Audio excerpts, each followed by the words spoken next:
Вот тот самый документ, с которого началась большая история. Декрет можно разместить на 2 листах, если напечатаем его 12-м шрифтом. Тогда печатали на машинках. Первый пункт гласит: создать автономную татарскую социалистическую советскую республику как часть РСФСР. И приложен список губерний и уездов, которые войдут в ее состав.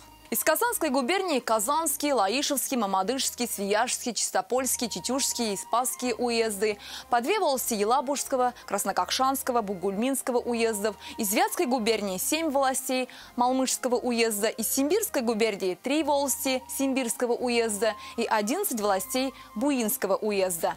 Интересный момент. Вопрос о включении в состав ТАССР Белебейского и Бирского уездов Уфимской губернии оставили открытым. Забегая вперед, скажу, они так и остались в составе Башкирии. Органы власти автономной республики создаются из местных советов депутатов, Центрального исполкома и Совета народных комиссаров.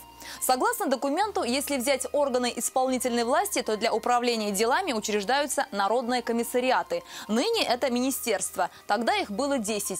Комиссариат внутренних дел, юстиции, просвещения, здравоохранения, социального обеспечения, земледелия, продовольствия, финансов, Совета народного хозяйства и рабоче-крестьянской инспекции.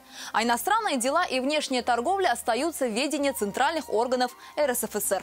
В целях сохранения единства финансовой и хозяйственной политики всей страны народные комиссариаты республики подчинили подобным народным комиссариатам РСФСР. А народные комиссариаты внутренних дел, юстиции, просвещения, здравоохранения, социального обеспечения и земледелия работают автономно и ответственны перед Всероссийским центральным исполкомом. Также в документе прописано: председатель Казанского совета входит в состав Совета наркомов ТССР.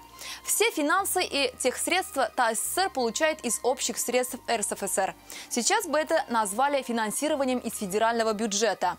До созыва первого съезда Советов вся власть в республике должна была принадлежать Временному революционному комитету.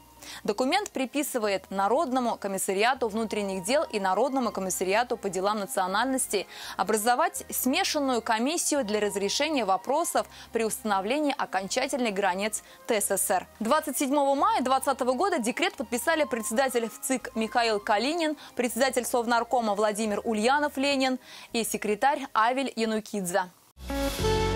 Авыр һәм мөмкин кадәр илә булу соралган вакытта ТНВ телеканалы тамашачыларга яраткан фильмын кабат карау мөмкинлеген бирә. Хәзер "Синең күзләр" фильмы ТНВ.ру сайтында бар. Бу көннәрдә өйдә булыйк.